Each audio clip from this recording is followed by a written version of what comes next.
El problema del mal en Job ha sido muy estudiado. Todos los cabalistas coinciden en que este personaje tiene un problema central: el alejamiento del mal. El alejamiento del mal. Alejarse del mal tiene un aspecto positivo, pero también puede tener un aspecto negativo. No aprender del mal, siendo el mal parte de la experiencia del alma en este universo material, el universo de hacia o de la acción. No debe apartarse para no aprender de él. En este punto aparece una paradoja.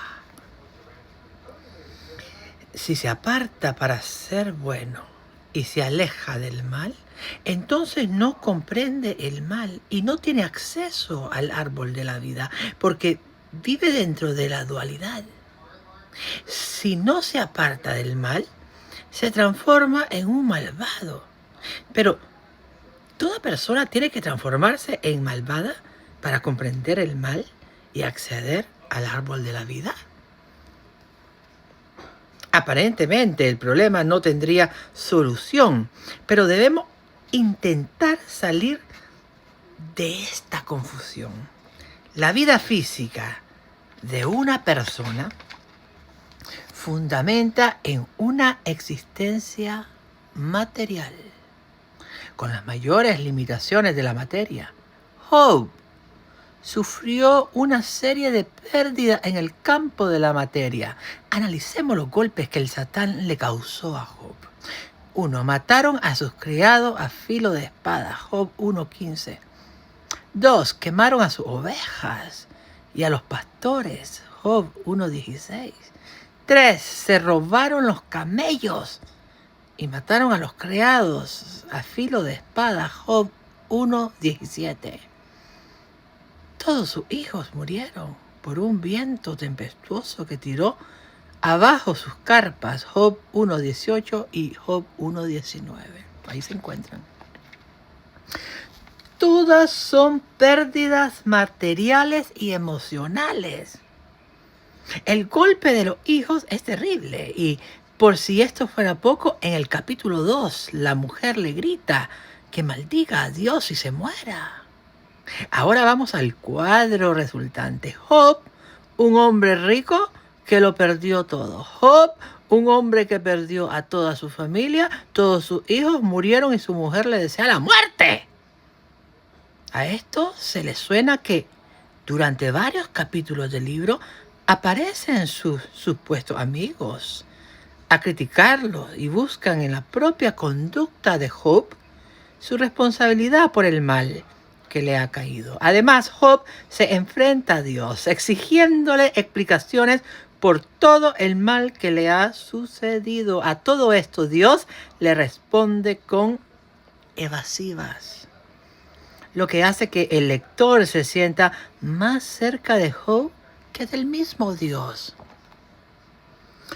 Podemos percibir el cuadro: un hombre rico que pierde su riqueza, un hombre casado agredido verbalmente por su mujer, un hombre con hijos sanos y buenos que mueren por un acontecimiento meteorológico, un hombre que tenía amigos pero que tienen ahora críticos acerridos culpándole de todo lo malo que le sucede, un hombre que además enferma de sarna, un hombre que confiaba en Dios y ese Dios juega con él de manera sádica. Pobre, sin hijos, con una mujer que le maldice, con amigos que le critican, enfermo y con una desorientación existencial prácticamente total. Pide explicaciones a Dios y nunca las recibe. Los argumentos divinos dejan mucho que desear. El Dios de la Merkabah es un Dios que ha jugado con él.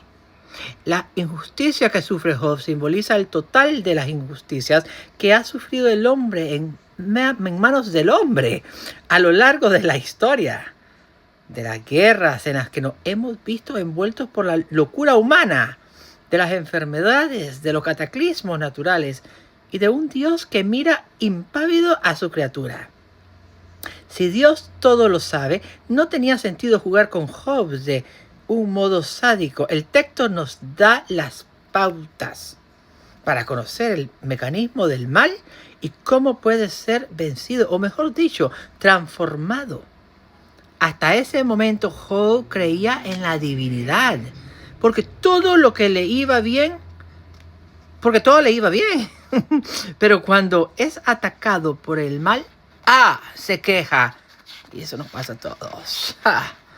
Shalom.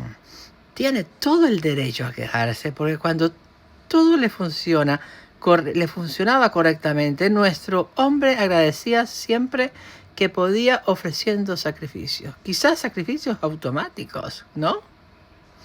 Antes tenía todo, pero sin embargo no poseía lo más importante, el entrenamiento que el mal debía causarle para elevarle de categoría. De todas las experiencias existenciales, la del mal no le había tocado. En realidad era un privilegiado. Ahora, para Job solo enfermó, separado y con el dolor de la muerte de todos sus hijos. ¿Qué sentido tenía la vida? ¿Qué sentido tenía vivir? ¿Cuántas personas a lo largo de la historia, con solo uno de estos males, renuncian a la vida? En algunos pasajes del texto, el propio Job prefiere que Dios se lo lleve al Seol. Job prefiere morir, pero esa es la opción fácil. El héroe debe vivir y aprender del mal. El héroe debe vivir y aprender del mal. La heroicidad judía es la supervivencia. En realidad es el modelo de la heroicidad del alma humana. Es interesante aclarar que Job no era israelita. De este modo, probablemente el autor pretendía demostrar que el sufrimiento del alma es universal, solo y abandonado, mirando sus pasos en la soledad de la noche, sin quien le proteja. Un Dios envuelto en su juego con su lado oscuro y que solo permite su supervivencia. Amigos que desconfían de su palabra y se convierten en jueces implacables. Job está sumido en la humillación máxima. ¿Qué puede hacer Job? ¿Qué puede hacer Job? ¿Desaparecerse? No gana nada. ¿Posicionarse en el rol de víctima? Solo despertaría lástima hacia él. ¿Seguir creyendo en un Dios sádico? ¡Imposible! Job no puede desesperarse y no lo hace. Sus interrogantes se deslizan en la búsqueda de respuestas. Tampoco puede dar lástima. Sus amigos no le creen y tampoco quieren creer en un Dios que actuó de ese modo. Y le queda lo que aparentemente es la última opción: morir. En su soledad radical pide a un Dios que oye, pero está entretenido en sus pruebas de laboratorios. Entonces sucede un milagro. Dios se sorprende ante la grandeza de Job. Ni se desespera, ni se suicida, ni intenta dar lástima. Comienza a pelear por su vida a partir de la búsqueda del conocimiento. Primero los amigos le criticaban sin pausa y Job sigue preguntando. No le convence ninguna de las reflexiones de sus supuestos amigos y sigue adelante. Comenzamos a percibir que comienza a sobreponerse desde el dolor. Las respuestas de los amigos son diferentes, pero todas débiles. Los amigos pasan a jugar a Job en los mismos términos que la propia divinidad. Al final del relato, Dios estará más enfurecido con los amigos que con el propio Job. Al convertirse en jueces, los amigos se sitúan en un lugar que no les corresponde. Literalmente están reemplazando al mismo Dios. Los amigos se erigen en los verdaderos portavoces de la divinidad, sus intermediarios. Eso está tremendo. Shabbat Shalom. Estamos pasando un Shabbat lindo y compartiendo aquí, teniendo una mente más expansiva de lo que se trata la historia de Job, que es la historia de nosotros. No quejarnos y aprender del mal, porque para eso está el mal, para ser vencido, para ser transformado.